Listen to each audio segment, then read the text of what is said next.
దేవుని నామానికి స్తోత్రాలు. కూడి వచ్చిన మీ అందరికి వందనాలు. మరి సమయం ఇచ్చినటువంటి ఎబ్నేజర్ ఆసాపు బాబుకి, అలాగే మరి ఇక్కడున్న దైవజనురాలకి, దైవజనులకి అందరు కూడా కృతజ్ఞత వందనాలు, స్తోత్రాలు చెల్లించుకొంచున్నాను. సమయం ఇచ్చిన దేవునికి వందనాలు. మరి ఇక మధ్యాహ్న సమయంలో మరి దైవదాసుల గురించి కొంత సాక్ష్యం చెప్పుకోవాలని చెప్పేసి మీ మధ్యకి వచ్చి ఉన్నాను. అయితే నా పేరు శ్యామల కుమారి, మాది వెంకటరాంపురం, విజయవాడ దగ్గరలో. అయితే మాది ఒక చిన్న విలేజ్. అక్కడ నుండి మరి మేము ఈ యొక్క కర్నూలు ప్రాంతానికి రావడానికి ప్రభు మాకు మరి సమయాన్ని అనుగ్రహింపచేశారు. కొంత సాక్ష్యాన్ని కూడా పంచుకోవడానికి నేను ఇష్టపడుచున్నాను. అయితే మరి వెంకటరాంపురం గ్రామానికి మరి దైవజనులు దేవమణి అమ్మగారు, అలాగే దానం రాజయ్య గారు, మరి మా గ్రామంలో మరి మేము కూడా వివాహం కాని టయాల్లో, యవనస్తులుగా ఉన్న టయాల్లో మా యొద్దకు అక్కడికి ఆ గ్రామానికి దేవుని పిలుపుని బట్టి వాళ్ళు మరి వెంకటరాంపురం అని వెళ్ళమని ప్రభు వారితో మాట్లాడిన విధానం బట్టి మరి అక్కడికి వచ్చి ఉన్నారు. చిన్న గ్రామం మాది. అలాగే మరి ఆ గ్రామంలో మరి 3 చిన్న పిల్లలు, ఆడపిల్లలతో మరి ప్రభు మాటను బట్టి వారు మా గ్రామానికి ఫ్యామిలీతో రావటం జరిగింది. అయితే వారు రావటానికి, అక్కడ ఉండటానికి మరి మా గ్రామస్తులందరూ కూడా మరి అందరూ కూడా కలిసి మాట్లాడుకొని వాటిని మేము చక్కగా ఒక గృహం అనేది వారు ఏర్పాటు చేసాం, మందిరం అనేది కూడా కట్టాము. అంతకుముందు మరి మా గ్రామంలో ఒక మందిరం ఉందే, కానీ అది సరైన పరిస్థితిలో లేదు. సిఎస్ఐ పాస్టర్ గారు వచ్చి వేరే ప్రాంతం నుంచి వచ్చి నడిపించి వారు వెళ్ళిపోయేవాళ్ళు. అయితే మరి పాస్టర్ గారు వచ్చిన తర్వాత ఇంకొంచెం మరి అక్కడ మంచిగా మందిరం కట్టడానికి చిన్నగా ఏదో పూరిపాకలాగా, అలాగే మరి మరి ఉండటానికి కూడా చక్కని సదుపాయాన్ని గృహాన్ని కట్టడానికి ప్రభు మాకు అందరికి కూడా సహాయం చేశారు. మరి అంతేకాక చిన్నపిల్లలతో 3 ఆడపిల్లలు మరి ఆయన చాలా ప్రాంతాలు తిరిగి వచ్చారంట జాబ్ కోసం, మాకైతే తెలియదు అని చెప్పిన సాక్ష్యం అన్నమాట. అయితే మరి ఆయా ప్రాంతాల్లో డ్రైవర్గా, లారీ డ్రైవర్గా చేసేవాళ్ళంట.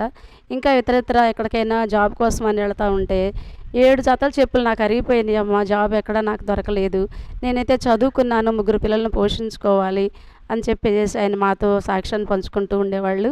అయితే నాకు ఎక్కడ జాబ్ దొరకలేదు, ఎందుకనగా దేవుని మాట ఉంది, ఎక్కడికి వెళ్ళినా దేవుడే సేవ చేయాలి నువ్వు అని చెప్పేసి గద్దించేవాళ్ళంట. డ్రైవింగ్ చేస్తూ ఉండి కూడా ప్రభు మాట్లాడుతూ ఉండేవాళ్ళంట. అలాంటి టయాల్లో మరి అక్కడికి ప్రభు మాటను బట్టి రావటం జరిగింది. అయితే వచ్చిన తర్వాత మరి 3 చిన్నపిల్లలు, చిన్న గ్రామం, ఇక్కడ ఎలా పోషించబడతాం అనే ఆలోచన కూడా మరి ఆయనకి ఒకవేళ రాకపోవచ్చు దేవుని మాటను బట్టి. అయితే మరి అటువంటి మనసు ఉన్నప్పటికి కూడా దేవుని మాటకి లోబడి ఆయన ఆ గ్రామానికి రావటం, ప్రభువు నామంలో మరి అక్కడ ఘనంగా వాడబడటం కూడా జరుగుతూ వచ్చింది.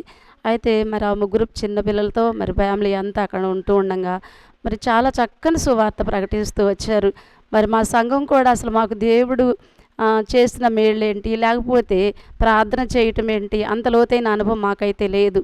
మరి అక్కడికి వచ్చిన తర్వాత పాస్టర్ గారు మరి మమ్మల్ని అందరినీ కూడా ఒక సమూహంగా చక్కగా కూర్చోబెట్టుకొని ప్రతి ఇంటికి వచ్చి దేవుని మాటలు చెప్తూ మరి దేవుని గురించి ఒక్కొక్కరితో మాట్లాడుకుంటూ చక్కగా మరి ప్రభు దగ్గరికి రండమ్మా, ఆయన గొప్ప కార్యాలు చేస్తారు, స్వస్థపరుస్తారు అని మాట్లాడతారు. మరి దేవునిలో ఉంటే మనం ధన్యులం, దేవుని రాజ్యానికి వెళ్ళటానికి అవకాశం ఉంటుంది అని చెప్పేసి అందరు రక్షణ పొందాలమ్మా, బాప్తిసం తీసుకోవాలి అని చెప్పేసి ప్రతి ఒక్కరు కూడా హెచ్చరికలు చేస్తూ వచ్చేవాళ్ళు. మరి అంతకుముందు దైవజనులు ఉన్నారు, కానీ అది అంత ఆత్మానుసారమైనటువంటి మరి ప్రార్థనా జీవితాల్లో మేము ఇంకా అనుభవించలేని స్థితిలో ఉన్నాం. ఎందుకంటే సిఎస్ఐ సంఘస్థులు ఏంటి తెలుసు మనందరికీ. ఎలాగంటే వాళ్ళు వచ్చి వాళ్ళ టైం ప్రకారం వచ్చి వాళ్ళ ప్రార్థన ముగించుకొని వాళ్ళు పోనీ మేము ఏదో ఇచ్చింది తీసుకొని అట్లా వెళ్ళిపోతూ ఉంటారు. అయితే స్థానికంగా ఒక సంఘ కాపరిని మాకు ప్రభు పంపించారు. అయితే ఆ స్థితిలో ఉండగా మరి దైవజనులు మమ్మల్ని ప్రార్థనలో నడిపించడం ఏంటి, మరి ఆత్మ ద్వారా మేము ఎలా బలం పొందుకోవాలి అనేది ప్రతి దినం కూడా మమ్మల్ని నూతనమైన కృపతో ఆయన నింపుకుంటూ ప్రార్థన చేసుకుంటూ ఒక్కొక్కళ్ళు నిజంగా చాలా ప్రోత్సాహపరిచేవాళ్ళు. నిజంగా మరి ఒక ఉపవాస కూడికలు ఏంటో తెలియదు. మరి ఏ విధంగా బల్లారాధనలు కానీ, బాప్తిస్మ కార్యక్రమాలు కానీ, అలాగే మరి అక్కడ ఆల్ నైట్ ప్రేయర్లు పెట్టడం కానీ, ఒక సభలు మీటింగ్స్ ఏర్పాటు చేయటం కానీ, అలాంటి పరిస్థితులు ఏమీ కూడా అంతకుముందు లేవు. ఉన్నాయేమో కానీ ఏదో రావటం, వాళ్ళు జరిపించుకుని వెళ్ళిపోవటం అంతవరకే జరుగుతూ వచ్చింది. కానీ లోతైన అనుభవంతో ఆయన ఆత్మలు రక్షించబడాలన్న భారం కలిగి మరి ఆయన చేస్తూ వచ్చేవాళ్ళు దైవదాసులు.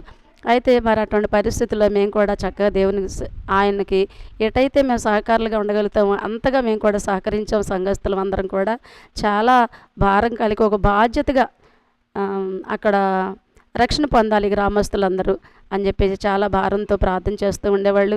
ఎప్పుడు చూసినా మోకాళ్ళ అనుభవం ఎక్కువ ఉండేది దైవదాసులకి. మరి అందరి కోసం మొరపెడుతూ ఉండేవాళ్ళు. ఎప్పుడు బలిపీఠం దిగటం ఎక్కువగా తెలియదు. బయట సువార్త ప్రకటించడానికి వెళ్ళినప్పుడు తప్పించి ఎక్కువ శాతం మరి అమ్మగారు అయ్యగారులు అట్లా దగ్గరగా ఉండటం కూడా మాకు అంతగా తెలియదు. ఎందుకంటే అమ్మగారు ఎప్పుడు మాతో ఉండేవాళ్ళు. స్త్రీలందరం కూర్చొని మా యూత్తో చక్కగా మాకు కూడా మంచి దేవుని మాటలు చెప్తూ ఉండేవాళ్ళు ఆంటీ కూడా. అలాగే అయ్యగారు మాత్రం ఎప్పుడు వాక్యం చదువుకోవటం, పాటలు రాయటం, మళ్ళీ పాడటానికి ఆయన స్వరకల్పన చేసుకుంటూ అది అట్లా మరి మందిరంలో ఎక్కువ మోకాళ్ళ అనుభవంతో ఉండేవాళ్ళు. అటువంటి ప్రార్థనా పరులు. అంతేగాక ఎంతో ప్రేమతో మమ్మల్ని అందరినీ కూడా ఆయన ఎంతో మమ్మల్ని దేవునిలోకి నడిపించారు. నిజంగా అది దేవుని ప్రేమ కలిగి ఉన్న దైవజనులుగా మేము గుర్తించాం. అయితే ఎవరి మీద కూడా ఒక కక్ష అనేది ఎవరేదైనా అన్నా కానీ ఆయన తుడుచుకుపోయే స్వభావం అన్నమాట. నిజంగా అది ప్రభు అలాగే అన్నారు. ఏమని, ఒక చెంప కొడితే రెండో చెంప తిప్పండి అని చెప్పేసి ప్రభు వాక్యం సెలవిచ్చారు. ఆయన మనసు ఆయన కలిగి దైవజనులు కూడా మరి అదే జీవితాన్ని జీవించారు. మరి గ్రామంలో కూడా చాలా రకాలుగా శోధనలు వచ్చినాయి. నాకు తెలిసి చాలా వచ్చినాయి. కానీ అవన్నీ కూడా సహించుకున్నారు. ఆంటీ గారు అయితే ఒకసారి కన్నీటితో బాధపడుతున్నారు. ఏంటమ్మా అన్న, ఇట్లా జరిగిందమ్మా అని చెప్పారు. కానీ ఏం కాదమ్మా, ప్రభువే చూసుకుంటారు అన్న వాళ్ళని కూడా అన్నయ్య అని పిలిచే మనసు ఆంటీది కూడా. అలాంటి పరిస్థితుల్లో నిజంగా చాలా గొప్ప దైవజనులు. అది వేరే హెచ్చించి చెప్పడం కాదు, కానీ అయితే చాలా గొప్ప దైవజనులుగా మా ముందు వాళ్ళని దేవుడు తీసుకొచ్చారు మా గ్రామానికి. అటువంటి పరిస్థితుల్లో మేము కూడా ఎంతో ప్రేమ కలిగి వాళ్ళతో కూడా మేము కూడా సహకరిస్తూ మరి ప్రతి పనిలో ముందుండి నడిపించుకుంటూ ఉండేవాళ్ళమే. అట్లాగే మరి ఎక్కడ సువార్త ప్రకటించాలన్నా కానీ, ఎక్కడ మీటింగ్స్ జరుగుతున్నాయి అన్నా కానీ మేమందరం కూడా ఎవరిని విడిచిపెట్టేవాళ్ళు కాదు. అయితే అమ్మ వెళ్దామంటే సంఘం అందరం వెళ్ళిపోయేవాళ్ళమే. అసలు మందిరం ఫుల్గా ఉండేవాళ్ళు ఎప్పుడు చూసినా. అలాంటిది అందరం కూడా ఎవరో మేము రాము అన్న వాళ్ళు ఉండేవాళ్ళు కాదు. ముందు దైవజనులు నడుస్తూ ఉంటే మేమందరం వెనకాల పిల్లలతో సహా వెళ్ళిపోయేవాళ్ళం. పాలిచ్చే పిల్లలు కూడా మాతో పాటు, తాగే పిల్లలు కూడా. అలాంటి పరిస్థితుల్లో దైవజనులు మమ్మల్ని బలపరిచారు. ఎక్కడికంటే అక్కడికి వెళ్ళేవాళ్ళం. అయితే ఆయన ఎప్పుడు కూడా దైవజనులు కోరస్ మరి పాటలు పాడుతూ ఉండేవాళ్ళు. ఎక్కడ మీటింగ్స్లో జరిగిన మీటింగ్ మమ్మల్ని కూడా, మాకు పాటలు అంత అనుభవం లేదు, వచ్చిరాని పాటలు ఏదో పాడేవాళ్ళం చిన్నపిల్లలు అందరం కూడా. అయితే మరి పిల్లలు ముగ్గురు ఆడపిల్లలు, వాళ్ళు కూడా చిన్నపిల్లలు చక్కగా ఒక టీం లాగా పాటలు పాడుతూ మరి మమ్మల్ని అందరినీ కూడా నిలబెట్టి ఆంటీ గారు మేమందరం కూడా దైవజనరాలు అట్లా నిలబడి కోరస్లు పాడమనేవాళ్ళు మమ్మల్ని. అయ్యగారు పాడుతూ ఉండగా కోరస్లు పాడేవాళ్ళు. అట్లా మమ్మల్ని పాడిస్తూ ఉండేవాళ్ళు. అట్లాంటి నిజంగా మేము మర్చిపోలేని దైవజనులు మరి మాకు దూరం అయిపోయారు. అయినప్పటికీ మరి ఆయన గుర్తులు, జ్ఞాపకాలు ఎప్పుడు కూడా మమ్మల్ని వెంటాడుతూనే ఉంటాయి. హృదయంలో భద్రపరుచుకున్న రీతిగా మేము ఉంటున్నాం. అయితే మా మట్టుకు మేము బలపరచగలిగింది ఫస్ట్లో మరి ఆయన సేవ ద్వారానే. ఆయన మా దగ్గరకు వచ్చి చిన్న గ్రామాన్ని కూడా చూడకుండా ఆ కుగ్రామంలో ఉంటే ఆయన చక్కని జీవితాన్ని జీవించడానికి కూడా ప్రభు మంచి అవకాశం ఇచ్చారు. మరి ఎటువంటి దుష్టుడికి కూడా అధికారం లేకుండా చాలా జ్ఞానం కలిగి బిడ్డలు కూడా ఎంతో క్షేమంగా ఉన్నారు. అయితే చిన్న పిల్లలని కూడా కాకుండా వారందరూ కూడా మాతో చక్కగా పెద్దోళ్ళని ఆంటీ, అమ్మమ్మ, తాతయ్య ఇట్లా మంచిగా వరుసలు పిలుచుకుని చాలా బాగుండేవాళ్ళు ప్రేమగా. మరి అంత అనుభవాలు వాళ్ళకు కూడా ఉన్నాయి. మరి వాళ్ళు చదువుకుంటా స్కూల్కి వచ్చేటప్పుడు రాకపోకలు కూడా ఎంతో క్షేమాన్ని ఇచ్చారు దేవుడు. మరి అయ్యగారు ఎంతో దూర ప్రాంతాలకి సువార్త కోసం మరి ఎక్కడైనా మీటింగులు జరుగుతూ ఉంటే వెళ్ళిపోతూ ఉండేవాళ్ళు. మరి పిల్లలను పెట్టుకుని ఆంటీ ఒక్కళ్ళే ఉండేవాళ్ళు. మరి మేము ఎప్పుడు కూడా పగలు రాత్రులు అనకుండా సంఘంలో ఉండేవాళ్ళమే, మందిరంలోనే ఉండేవాళ్ళమే. ఏ చిన్న విషయానికైనా ఆంటీ దగ్గరికి వెళ్ళిపోయి ఏది కావాలన్నా కానీ ఏ లోటు లేకుండా మేము చూసుకోగలిగాం. అంతేకాక మరి సహకరించే వాళ్ళం ఎక్కువగా, ఏ కొరత లేకుండా. అంతేకాక మరి ప్రేయర్లో ఏ చిన్న విషయాన్ని కూడా ఆంటీ మాకు ఈ పరిస్థితి ఇలాగ ఉందమ్మా అంటే వెంటనే మోకరించి ప్రార్థన చేసి ఆ కార్యం దేవుడు చేసేవారు కూడా ప్రార్థించేవాళ్ళు. అమ్మ కూడా చాలా ప్రేమగా ఉండేవాళ్ళు. మరి నా కుమారుడు కూడా ఒకసారి ఇలాగే గడ్డలు వచ్చినాయి నా గగ్గల్లో, ఈ యూరిన్కి వెళ్ళే పాస్ పక్కన కాళ్ళు మడతల్లో వస్తే అది డాక్టర్ గారు చూపిస్తే అన్నారు కదా, అమ్మ దీన్ని ఆపరేషన్ చేసి తీయాలి అన్నాడు. చిన్న బాబు అప్పుడు బాగా 1.5 year కూడా లేదు, 1 year లోపే. వస్తే మెడిసిన్ వాడితే అది తగ్గట్లేదు. అయితే వెంటనే మేము అనుకున్నాం మరి ఎక్కడికి తీసుకెళ్ళాలని డాక్టర్ని అడిగితే కదా అన్నాడు, అమ్మ అది ఆపరేషన్ చేస్తేనే తగ్గుతుంది లేకపోతే తగ్గదన్నారు. అమ్మో ఆపరేషన్ అంటే చిన్నపిల్లోడు ఏం ఓర్చుకుంటాడని చెప్పేసి ప్రభు ఆంటీ ఇట్లా అన్నారమ్మా అని చెప్పేసి గబగబా తీసుకెళ్ళిపోయాను పిల్లోడిని చర్చికి తీసుకెళ్ళి ఆ అమ్మ అన్నారు కదా ఆంటీ అన్నారు కదా దైవదాసురాలు దగ్గర పడుకోబెట్టుకొని ఒళ్ళో తీసుకొని బాబు ఏమైంది నీకు ఏం కాదు నాన్న అది ఏడ్చే పిల్లోడిని ఏం కాదమ్మా నీకు మన యేసయ్య ఉన్నాడు మనతో అని ఒళ్ళో తీసుకుని పడుకోబెట్టుకొని ప్రార్థన చేస్తూ మరి ఆ పగలంతా అయ్యగారు లేరు పిల్లలు స్కూల్కి వెళ్ళిపోయారు నేను వెళ్ళాను కానీ నేను కూడా అక్కడ లేను మళ్ళీ నాకేదో పని నుండి నేను బయటకు వచ్చేసా అయితే ఆంటీ అయితే ఆ సాయంత్రం బాబుకు తగ్గే వరకు కూడా విడిచిపెట్టకుండా ప్రార్థన చేస్తూ ఆ ఈవినింగ్కి ఆ బాధ అనేది లేదు ఆ గడ్డ కణితి లేదు తగ్గిపోయింది యేసు రక్తం రాసుకుంటూ ప్రార్థన చేస్తూ దైవజనులు ఒక్కలే ఉన్నారు చర్చిలో అట్లా నేను వదిలేసి వచ్చాను కన్నా దాన్ని అలాగే మరి అమ్మకు కూడా ఎంతో ఆప్యాయతగా మేమంటే ఎంతో ప్రేమగా ఉండేవాళ్ళు అలాంటి పరిస్థితుల్లో చాలా గొప్పగా దేవుడు వాడుకున్నాడు వాళ్ళని అలాగే మా కుటుంబాలు మా గ్రామం కూడా ఆశీర్వదించబడింది అంతేగాక మరి మా కుటుంబాలన్నీ మా గ్రామం మా సంఘం అంతా ఒకే త్రోవలో ఒకే దారిలో దేవునిలో మేము నడవటానికి ఆయన పునాది వేశారు అయితే ఒక ఆత్మీయ స్థితిలో మరి తల్లిదండ్రులైన కుటుంబ స్థితిలో ఉన్న తల్లిదండ్రుల కంటే మమ్మల్ని ఎంతగానో మరి వాళ్ళు ప్రేమించి ప్రతి విషయంలో ముందు పెట్టుకునేవాళ్ళు అలాంటి దైవజనులు మేము ఎంతగానో కోల్పోయాము అయితే చిన్నపిల్లలుగా ఉన్నప్పుడు ముగ్గురు ఆడపిల్లలు అయితే ప్రార్థన చేస్తున్నాం మేమందరం కూడా బాబు కావాలయ్యా మరి సపోర్ట్గా ఒక్క కుమారుడు అన్న ఇవ్వాలి కదా అని చెప్పేసి మేము ప్రార్థన చేస్తుంటే మరొకసారి దైవజనులకి మాట్లాడారు ప్రభు ఏమని నేను కుమారుడిని ఇస్తున్నాను ఎబ్నేజర్ని పేరు పెట్టని చెప్పేసి అన్నారు అయితే బాబు కోసం ప్రార్థన చేయండి అమ్మా బాబుని ఇస్తానన్నాడు పెద్ద అయ్యగారు అని చెప్పేసి పెట్టమన్నారు నేను అయితే పిలవమన్నారు మమ్మల్ని సంఘంలో వాళ్ళు పెద్ద అయ్యగారని పిలవాలంట మేము ఇచ్చిన కుమారుడిని అయితే ఇక అప్పుడు మేము అనుకున్నాం సరే పెద్ద అయ్యగారు మాకు వస్తున్నారని చెప్పేసి అనుకున్నాం అయితే ప్రభు ఇచ్చిన మాట నెరవేర్చారు బాబుని కూడా మరి ఆంటీ లేటు పిల్లలు పెద్దవాళ్ళు అయిపోయారు ఆడపిల్లలు ముగ్గురు వాళ్ళు చదువుకుంటున్నారు 6th 8th మరి కాలేజీకి వెళ్ళింది పెద్ద పాప అలాంటి టైంలో మళ్ళీ ప్రెగ్నెంట్ ఇచ్చారు ప్రభు అయితే బాబుని దేవుడు అన్న మాట ప్రకారం మరి అలాగే బాబుని మరి గర్భంలో వేశారు అయితే ఎప్పుడైతే మరి 9 మాసాలు గడుస్తూ ఉన్నాయో ఆంటీ గారు కూడా బాగాలేదు మరి అట్లాంటి పరిస్థితులు బాగా బాడీ అంతా నీరు వచ్చేస్తుంది ఎప్పుడూ ఉపవాసాలతో ప్రార్థనతో ఇలాగా ఉంటూ ఉండేవాళ్ళు మరి అట్లాంటి పరిస్థితి సరైన డైట్ తీసుకోవటానికి మరి అమ్మ కొంచెం హెల్త్ కూడా బాగుండేది కాదు అలాంటి స్థితిలో ప్రెగ్నెంట్ దేవుడు ఇచ్చారు మరి అట్లాంటి పరిస్థితుల్లో ప్రభు కృపను బట్టి మరి 9th మంత్ ముగిసింది తర్వాత డెలివరీ అవ్వట్లేదు మరి నాకైతే నేను విజయవాడలో ఉయ్యూరులో జాబ్ చేస్తూ ఉన్నాను సిస్టర్గా ఉషారాణి గారి దగ్గర అంటే ఉషా నర్సింగ్ హోమ్లో అట్లాంటి స్థితిలో నేను ప్రతి సండే లేకపోతే టైం ఉన్నప్పుడు అలా వచ్చేసి ఆంటీ గారితో ఎక్కువ స్పెండ్ చేసేదాన్ని టైము ప్రేయర్ చేయించుకోవటము దేవుని మాటలు చెప్పుకోవటం అంటే నాకు ఇలా జరిగిందని అంత చాలా బాగా దగ్గరగా అమ్మతో కూడా అలా మాట్లాడుకొని నేను అలాంటి దగ్గరగా కూర్చొని ఎక్కువసేపు గడిపేదాన్ని అయ్యగారు అమ్మ కూడా అలా ప్రేమించారు అట్లాంటి స్థితిలో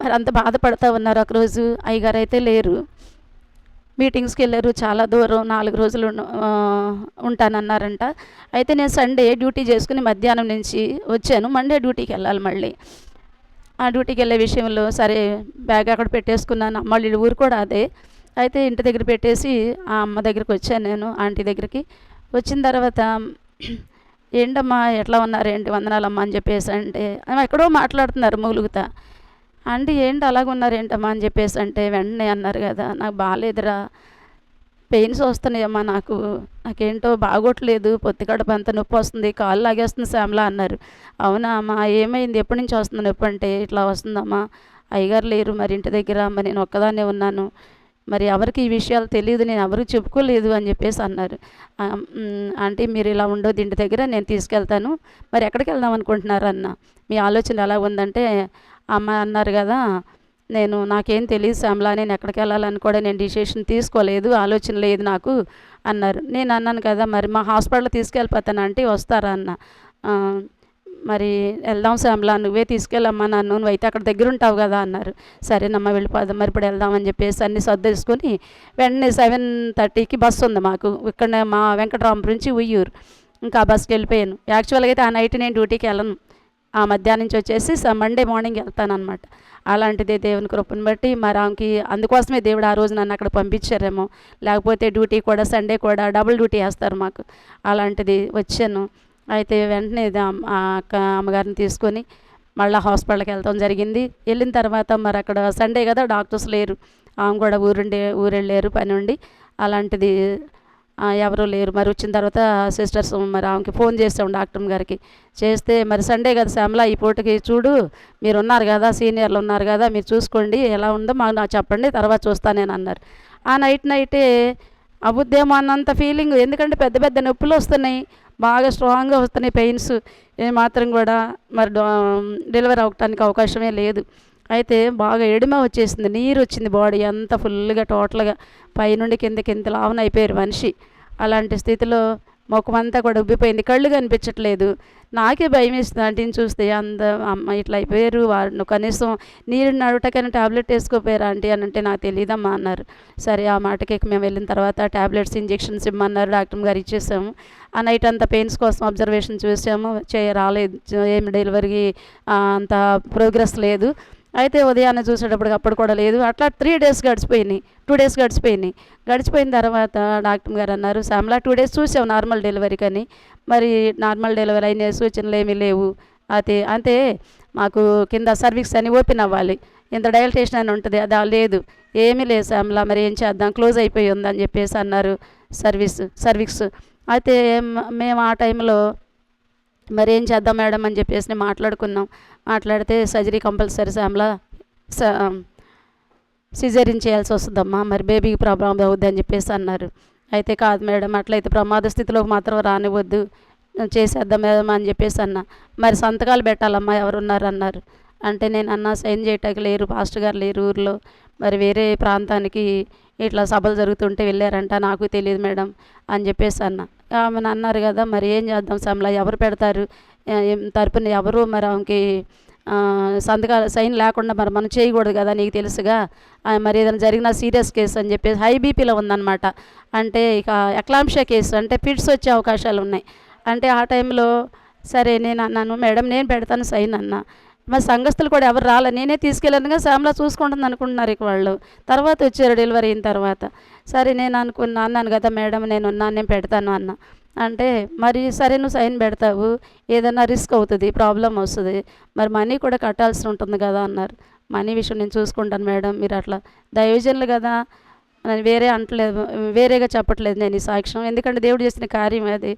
అయితే వాళ్ళు దైవజనులు సేవ చేసి బ్రతుకుతున్నారు అన్నావు కదా, అలాంటి స్థితిలో మరి ఇట్లయితే ఎలా కట్టగలుగుతాయి మేడం, అలా అనొద్దు, నా కళ్ళ నిండా నీలో చేసిన ఆ మాటకి, మేడం ఆ మాట అంటే నేను ఓర్చుకోలేను, సహించలేను, వద్దు మేడం ప్లీజ్ ఆ మాట అనొద్దు అని చెప్పేసి, మేము చూసుకుంటాం మేడం, నేను ఉన్నానని చెప్పేసి అన్న. వెంటనే అనేసాను ఆ మాట, నాకు ధైర్యం వచ్చింది బాగా. అంటే తల్లి బాధపడుతున్నారు ఒక పక్కన, మళ్ళీ ఈ మాట నాకు చాలా బాధేస్తుంది, వాళ్ళంతా ప్రేమగా చూసుకున్నప్పుడు నేను ఎలా ఓర్చుకోలేకపోయాను.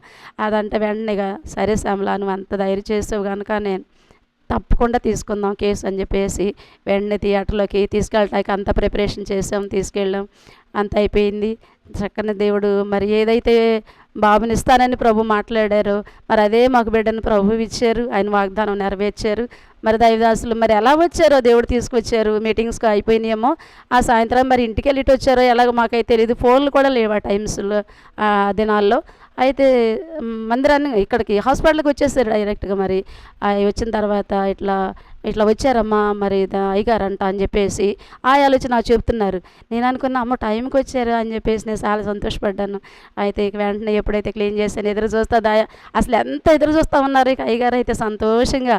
అట్లా మరి ఆ బాధలన్నీ ఎటు వెళ్ళిపోతాయో తెలీదు, ఆ టైంలో అంత సంతోషంగా ఎదురు చూసుకుంటూ నుంచున్నారు గేట్ బయట, రూమ్ దగ్గర, థియేటర్ దగ్గర.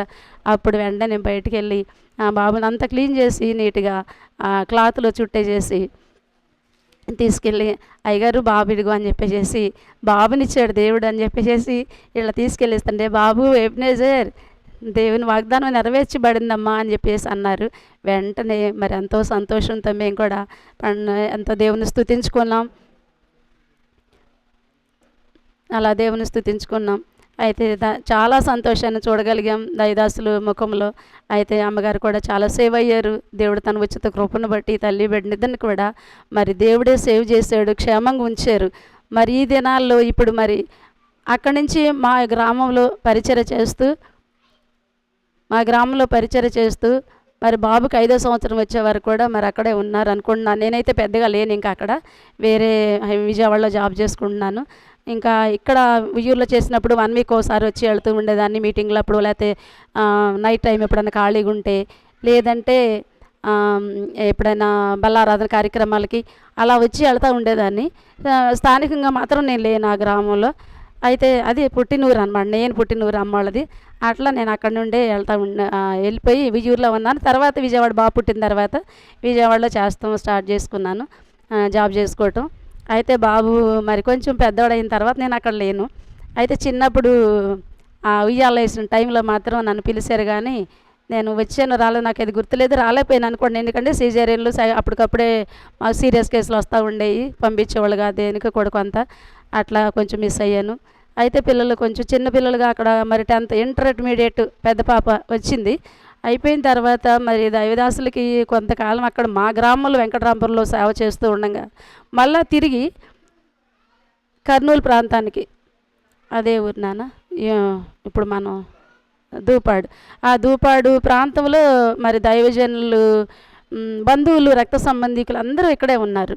కర్నూలు ప్రాంతం నుంచి మా ఊరి చిన్న గ్రామానికి దేవుడు తీసుకొచ్చారు. మరి నిజంగా చక్కగానే దేవుళ్ళకి మమ్మల్ని నడిపిస్తూ మరి ఎంతగానో మమ్మల్ని దేవుల్లో ఎదుగుతున్న టైంలో మేమందరూ స్థిరపరచబడ్డామని తెలుసు మాకు. అయితే మరి దైవజనులు మా మధ్య లేరు. మా అమ్మ నేను వచ్చి వెళ్తూ ఉంటాను, మీరు జాగ్రత్త, మరి మేము దేవుడు నన్ను అక్కడికి వెళ్ళమంటున్నాడు, స్వజనులు సొంత రక్షణ కావాలి, స్వజనులు రక్షించమని చెప్పేసి ప్రభు మాట్లాడుతున్నారు. మరి ఆ దినాల్లో ఒక బస్సు కూడా వచ్చి మా కోసం ఉందని కూడా అని చెప్పినట్టు నాకు గుర్తు. ఎందుకంటే అక్కడ రక్షణ లేదు, మరి అందరూ కూడా నశించిపోతున్నారు, అక్కడికి వెళ్ళమని చెప్పేసి మరి ప్రభు మాట్లాడుతున్నారని చెప్పేసి మరి స్వజనుల రక్షణ కోసం కూడా మనం ప్రార్థన చేయాలి. అందుకని మరి ప్రభు ఆయనకి ఇచ్చిన భారాన్ని బట్టి, బాధ్యతను బట్టి, ఆ ప్రేమను బట్టి మరలా తిరిగి కర్నూలు ప్రాంతానికి దూపాడు గ్రామంలోకి మరలా తిరిగి వెళ్ళటం పిల్లలతో, మరి ఆ గ్రామాన్ని విడిచి. అంటే కొన్ని రోజులు అమ్మగారు బాబు చిన్న బాబు ఉన్నాడు. అయితే అక్కడికి సాయంత్రం కొంచెం నిదానంగా వచ్చేసారు. అయితే వచ్చి ఇక్కడ ఉంటూ ఉండగా పెద్ద బాబు మ్యారేజ్ సెటిల్ అయ్యింది. అయితే పాప గురించి మాకు కొన్ని విషయాలు తెలిసినవి. మరి ఇంటర్మీడియట్ చదువుతూ ఉండగానే మ్యారేజ్కి మరి పెద్ద బాబు బాధ్యత తీసుకోవాలనుకున్నారేమో అయ్యగారు, మరి ఇలా చేసేస్తున్నారు అని చెప్పేసి మేము అనుకున్నాం. అయితే మా పాంప్లెట్లు తీసుకుని వచ్చారు, వెడ్డింగ్ కార్డ్స్, శుభరేఖలు అవి తీసుకుని వచ్చారు. వచ్చిన తర్వాత మరి రెండమ్మా మీ అందరు కూడా అని చెప్పేసి అన్నారు. సరే వస్తాం అయ్యగారు అని చెప్పేసి అన్నాము. మరి పిల్లలు ముగ్గురు కూడా ఇంకా చిన్నోళ్ళే, బాబు 2 ఆడపిల్లలు ఉన్నారు. పెద్ద బాబుకు మాత్రం మ్యారేజ్ సెటిల్ అయ్యింది. అయితే వీళ్ళందరూ కూడా మళ్ళీ ఎక్కడేసారు అయ్యగారు చర్చి, ఎక్కడ అయ్యగారు ఉండేదని అంటే, అమ్మ ఆ ఏరియా అంతా కూడా అది జానప చేలు, అయ్యో కందిచేలేనా అట్లా ఉండేయంట. అది అడవి ప్రాంతం అమ్మ, ఎవరు కనిపించరు, అసలు ఎవరు ఎటు రావడానికి అవకాశాలు ఉండవు. అయితే గ్రామస్తులు కూడా చాలా దూరం నుంచి మందిరానికి వస్తారమ్మా, అందరూ మనోళ్ళే, స్వజనులే అని చెప్పేసి అన్నారు. అంటే మేము ఆ మాటలు చాలా సంతోషపడ్డాం. కానీ కొంచెం బాధ, మమ్మల్ని వదిలేసి అక్కడికి మళ్ళీ దేవుడు అక్కడ తీసుకెళ్ళాడు. అయితే ఎవరికైనా స్వార్థ ప్రకటించాలి, తప్పదు. అయితే ఆయనకి ఇచ్చిన బాధ్యత అలాంటిది. అయితే మేము అనుకున్నాం మళ్ళీ చూసుకోవటానికి ఉండదా అని చెప్పేసి బాధపడ్డాం. అయినప్పటికీ మరి దేవుని మాటను బట్టి ఆయన రావటం జరిగింది, వచ్చారు. మరి పాప వెడ్డింగ్ అని చెప్పేసి మరి మ్యారేజ్ కోసం మమ్మల్ని రమ్మని ఆహ్వానించారు. వస్తామని చెప్పాము. మరి రాలేని స్థితిలోకి ఎవరికాళ్ళం వెళ్ళిపోయాం. కానీ ఆ స్థితిలో మరి మాకు బల్లారాధన ఇవ్వటాకని చెప్పేసి అయ్యగారు అన్నారు. ఇచ్చే వెళ్ళిపోయే కార్యక్రమంలో ఆ ఈవినింగ్ మాకు అందరికీ కూడా కనిపించి అందరి గురించి ప్రార్థన చేసి వెడ్డింగ్స్ అందరికీ ఇంటింటికి ఇచ్చేశారు. పెద్ద పాప గురించి, చక్కగా పిల్లల గురించి అన్ని విషయాలు, ఇక్కడ జరిగే విషయాలన్నీ చెప్పారు. చెప్పిన తర్వాత బయలుదేరి వచ్చాం. ఇక టైం అవుతుంది, మళ్ళీ ట్రైన్కి రావాలి. అయితే అన్నారు కదా, అమ్మ మరి బల్లారాధన ఇచ్చేస్తాను రా, ఒకసారి మీరు అందరు కూడి వస్తే అని చెప్పేసి అన్నారు. నేనే అన్నా, అయ్యగారు మరి సిద్ధపడలేదు కదా అన్న. అమ్మ సిద్ధపాటు ఎప్పుడు మనం రక్షించబడిన వాళ్ళం ఎప్పుడు సిద్ధపడతానే ఉంటాం, ప్రార్థనలతో ఉంటాం. కాబట్టి అంతా అయితే ఏం లేదు, మీరు వచ్చి తీసుకోండి, ఎందుకంటే మళ్ళా తిరిగి నేను ఈ గ్రామానికి వస్తానో లేదో తెలియదు అని చెప్పేసి ఆఖరి మాటగా నాతో మాట్లాడిన మాట అది దైవదాసులు. నిజంగా ఆ మాట తలుసుకుంటేనే చాలా వేదన. అదే మాట ప్రకారం మరి తిరిగి మరలా రాలేని స్థితిలోకి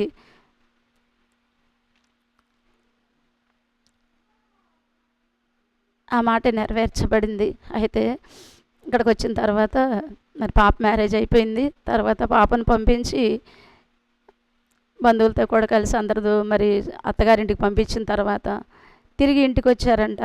వచ్చిన విషయం తిరిగి ఇంటికి వచ్చారు, ప్రేయర్ చేసుకున్నారంట. నాకు ఈ విషయాలు తెలిసినాయి. ప్రేయర్ చేసుకుని నైట్ టైం, బుధవారం నైట్ టైం అంట్లా 9-10 ఆ టైంలో ప్రేయర్ చేసుకుని ఆంటీ గారు మామూలు వాష్రూమ్కి అని వెళ్ళారంట బయటికి. వెంటనే అయ్యగారు లోపలుండి ఆయన ప్రేయర్ ముగించుకొని ఆమె బయటికి వెళ్ళారు. ఈయన కూర్చున్నారంట ప్రార్థన చేసుకుంటా. తీరా బయటకు వెళ్తే ముఖం మీద టార్చ్ చేస్తున్నారంట. ఆ విషయాలు అయితే నాకు తెలిసినాయి, మేమైతే చూడలేదు. అయితే టార్చ్ చేస్తుంటే బాబు ఎవరు నువ్వు, బాబు ఎవరు నువ్వు అంటున్నారంట. ఏ మాటలో కూడా కొంచెం కూడా వ్యర్థంగా మాట్లాడేవాళ్ళు కాదు. బాబు అమ్మ ఇదే వాళ్ళ సంబోధన, అన్నయ్య చెల్లి అక్క ఇదే. అట్లాంటి పరిస్థితుల్లో బాబు మరి ఎవరో ఏదో ఒకటి అనొచ్చుగా, అసలు ఏమి కూడా బాబు ఎవరు నువ్వయ్యా, ఎవరివయ్యా లైట్ చేస్తా అంత దొండగా బాగా చుట్టుముట్టే చేసి మీద వేస్తున్నారు అంటే కళ్ళు కనిపించుకోకుండా ఉండటానికి. ఆ రకంగా వేస్తుంటే తీరా మాట కూడా చెప్పకుండా ఆ కత్తులతో దాడులు చేసి అక్కడికక్కడ కొట్టేస్తూ ఉంటాయి. అయ్యగారు అని కేకలైతే పాస్టర్ గారు మరి చర్చిలోంచి బయటకు వచ్చి మరి ఆయన ఎప్పుడైతే వాళ్ళు చూసారో ఆయన్ని కూడా దాడి చేయటం, ఆ కత్తులతో కొట్టడం, నరకటం, అక్కడికక్కడే కుప్పగొలిపి మరలా తీసుకొచ్చి వేరే ప్రాంతంలో ఇప్పుడు చర్చి కట్టిన ప్రాంతంలో ఆ ఇసుక నేల అదంతా ఏరియా మరి అలాంటి ప్రాంతంలో ఆయన్ని అట్లా కత్తులతో నరికేసి ఎంత బలంగా ఉండేవాళ్ళు పాస్టర్ గారు. మరి చాలా అంత బలమైనటువంటి వ్యక్తిని కూడా అలా దాడి చేసి మరి అలా చేయటం జరిగింది. మరి దగ్గరలో ఉన్న చిన్నపిల్లలు, 3 చిన్నపిల్లలు, చిన్ని బాబు మరి ఎంత భయపడతారు ఆ టైంలో. ఎవరనేదని గొడవ పెట్టుకుని అమ్మ నాన్న ఏదని అంటేనే తట్టుకోలేము ఆ టైంలో. మరి అలాంటిది ఎంత షాక్ తిన్నట్టు అసలు వాళ్ళు ఏమైపోయారో కూడా తెలియని స్థితిలో వాళ్ళిద్దరు కూడా అలా అయిపోయారు. పిల్లలేంటో తెలియదు. మరి ఆ స్థితిలో అంత భయంకరమైన పరిస్థితులకు మరి ఆ నక్సలైట్లు మరి ఎవరో చిన్న వయసులు 26-23 సంవత్సరాల లోపు అంతా కూడా అంటాడు 16 మందో 18 మందో వచ్చారంట. అయితే ఎవరిని చూస్తే వాళ్ళని వధించుకుంటూ వెళ్ళిపోతున్నారంట, నరుక్కుంటా. మరి వాళ్ళకి ఇచ్చిన సాతాను మనసు ఎందుకో మరి అది. అయితే వెంటనే మరి పాస్టర్ గారు అమ్మగారు ఎప్పుడైతే వీళ్ళు కనిపించారో వాళ్ళని కూడా ఆ రకంగా చేసి మరి వాళ్ళకి ఏం కావాలో తెలియదు, బాబు మా దగ్గర ఏమీ లేవు, మేము దైవజనులం అంటే కూడా వదిలిపెట్టకుండా మరి పిల్లల మీద కూడా కొంచెం అటాక్ చేశారని తెలిసింది. అలాంటి పరిస్థితిలో మరి బాబుని అయితే ఒక మనసు కింద వేసేసారంట. పిల్లలకి ఎంత ధైర్యం, దేవుడు నిజంగా యెరూషలేము కుమార్తెలు ఎంతో తెలివైన వాళ్ళంట. మరి నిజంగా దేవుని ఒక తెలివి వాళ్ళకి ఇచ్చారు, బాబుని రక్షించుకున్నారు. అటువంటి పరిస్థితులు దేవుడిచ్చిన బాబు కాబట్టి మరి నిజంగా మరి ఈ స్థితిలో వీళ్ళందరూ ఉండటానికి మరి ఆయన దేవుడే గొప్ప కార్యం చేశారు. మరి అదే స్థలంలో మందిరం కడతాకి ప్రభు గొప్ప అవకాశాన్ని ఇచ్చారు. మరి అదే స్థితిలో పెద్ద పాప మ్యారేజ్ అయిన తర్వాత మరి బాలరాజు గారు దైవజనులు మరి నిజంగా ఎంతో ప్రోత్సాహపరుస్తూ బిడ్డలు, చిన్న బిడ్డలు మరి వాళ్ళు ఏమైపోతారు నిజంగా ఎవరు పట్టించుకోలేని స్థితిలో. అలాంటి పరిస్థితుల్లో కూడా మరి బిడ్డల 3 కూడా దగ్గర పెట్టుకొని ఒక తల్లిగా, తండ్రిగా, అక్క బావగారు ఎంతో ఆదరించారు. మరి ఇంతగా సపోర్ట్ చేస్తూ ఎన్నో రకాలుగా వాళ్ళని పైకి లేవనెత్తారు. మరి దేవుని సహాయం ఇంకా ఉన్నతమైనది. అయితే మనుషుల సహాయం కూడా కావాలి. తల్లిదండ్రులు పక్షాన మరి ఎవరో విడిచిపెట్టినప్పుడు కూడా దేవుడు విడిచిపెట్టలేదు. అయినప్పటికీ ఒక తల్లిగా, తండ్రిగా మరి బాధ్యత తీసుకుని వారిని ప్రేమించి మరి వాళ్ళని ఒక ఉన్నత స్థితిలోకి నడిపించడానికి కూడా వరకు మరి సహాయం చేసిన వారుగా ఉన్నారు. అటువంటి పరిస్థితుల్లో మరి ఇప్పుడు వరకు కూడా పిల్లలు క్షేమంగా ఉన్నారు. ఆయన కృపను బట్టి మరి పిల్లలు కూడా చక్కని మరి పాటలు పాడతాం, మరి అన్ని రకాలుగా ప్రతి విషయంలో కూడా వాళ్ళు సంఘం తరఫున పార్టిసిపేషన్ చేయటం మరి మందిరాల్లో ఎంతగానో వాడబడుతున్నారు. చాలా సంతోషం వేసింది. ఇక్కడికి వచ్చిన తర్వాత మేము గెట్ టుగెదర్ ప్రోగ్రామ్ కోసం మరి దెబోరా సిస్టర్ మమ్మల్ని పిలిచింది. ఆ విషయంలో మేమందరం వచ్చాము ఇక్కడికి విజయవాడ నుండి, మా బాబు నేను. మరి బాబుని కూడా చాలా ప్రేమించేవాళ్ళు అయ్యగారు. మరి భుజాల మీద ఎత్తుకుని వెళ్ళిపోయేవాళ్ళు. ఎక్కడికి వెళ్ళినా మన ప్రేయర్ అంటే మాత్రం ఎక్కడికైనా నేను ఎత్తుకోలేను, నా కూతురు ఎత్తుకోలేదురా నిన్నని చెప్పేసి భుజం మీద ఎక్కించుకుని ఇటొక్కాలు వేసుకుని తీసుకుని ఆయన ముందు నడుస్తూ ఉంటే మేము వెనకాల సమూహం అనమాట. నడిచే వెళ్ళిపోయాం దూర ప్రాంతాలు కూడా నడుచుకుంటూనే అసలు కేరింతలు కొట్టుకుంటా. పెద్దవాళ్ళు కూడా అంతే, వయసు వచ్చిన వాళ్ళు పెద్ద వయస్కులు కూడా చక్కని పాటలు పాడుకుంటూ అలా వెళ్ళిపోతా మరి ఎక్కడ మీటింగ్స్ అంటే అక్కడికి తీసుకెళ్ళిపోయేవాళ్ళు. మమ్మల్ని చాలా ప్రేమించేవాళ్ళు. మేము వెళ్ళామంటే నిజంగా అయ్యగారులను బట్టి మమ్మల్ని కూడా అంత ప్రేమగా చూసుకునేవాళ్ళు సంఘస్థులు, ఎక్కడ గ్రామస్తులు కూడా. ఒక్కొక్కసారి అయితే తిరిగి మళ్ళీ నడిచి రాలేక అక్కడే పడుకొని తెల్లారులేసి 5 వేప పొలాలు అవి ఉంటాయి, అవి బ్రష్లు చేసుకుంటా పాటలు పాడుకుంటా ఆయన పాడతామంటే మేము వెనకాల పాడుకుంటా ఉంటాం. అట్లా వచ్చేసేవాళ్ళం ఇంటికి. అంతగా మమ్మల్ని ప్రోత్సాహపరిచి ప్రార్థనలు నడిపించారు ఎంతగానో. మరి బాప్తీసాలు తీసుకున్నారు, చాలామంది రక్షణ పొందారు ఆ దినాల్లో.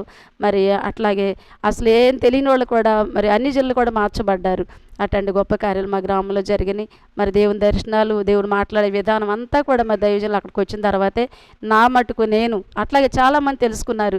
మరి పాప క్షమాపణ కోసం దురాత్మలు పెట్టిన వాళ్ళు చాలామంది ఉంటే ఒక్కొక్క మీటింగ్ పెట్టి వాళ్ళందరూ కింద పడ్డేవాళ్ళు, అంత ప్రార్థన చేసేవాళ్ళు, అరిచి వెళ్ళిపోయేవాళ్ళు.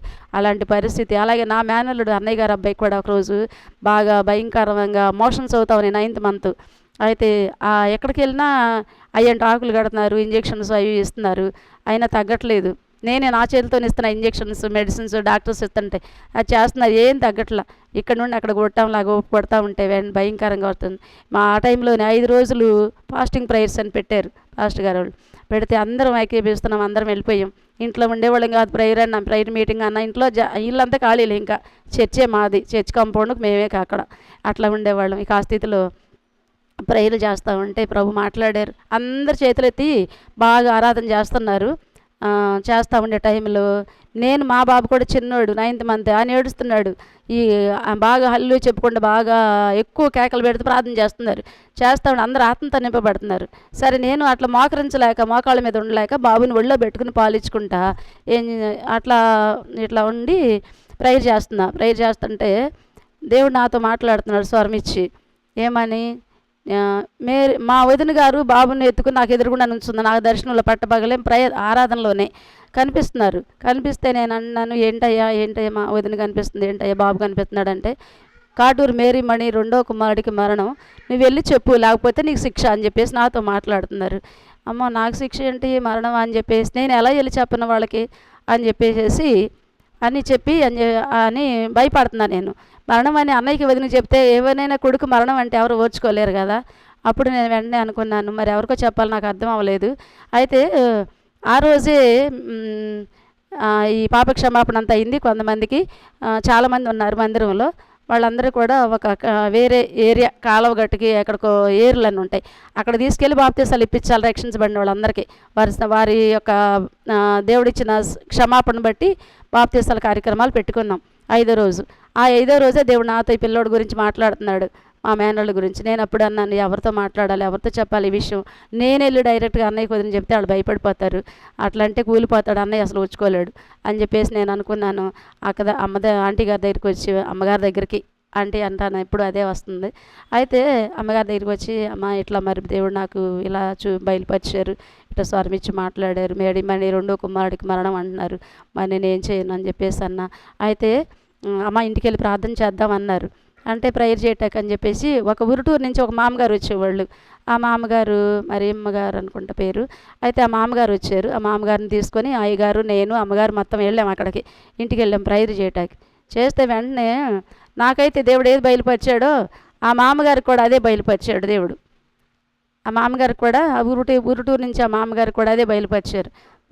కాటూరి సుందర్రావు నీ కుమారుడు 2వ కుమారుడు రాజేష్ని నేను తీసుకోవడానికి సిద్ధంగా ఉన్నాను, మరి ఏ ఔషధం పనిచేయదని చెప్పేసి మాట్లాడారు. అప్పుడు ప్రభువా నీ స్తోత్రమయ్యా, నాతోనూ మాట్లాడిందే మళ్ళా దాయసురాలతో గురించి మాట్లాడావు, మరి ఎంతగా మమ్మల్ని వాడుకుంటున్నందుకు నీ స్తోత్రాలు అని చెప్పేసి మరి అయ్యగారితో కూడా ముందు ఇలా జరిగిందండి అని చెప్తే ఆ రాత్రి చర్చలోకి వస్తే ప్రభు మరి అందరి గురించి ఆ బిడ్డల కోసం ప్రార్థన చేశారు. సంఘం అంతా కూడా బాప్తీసాల కార్యక్రమం అయిపోయి అందరూ మందిరంలోకి వచ్చాం. మళ్ళీ ఫాస్టింగ్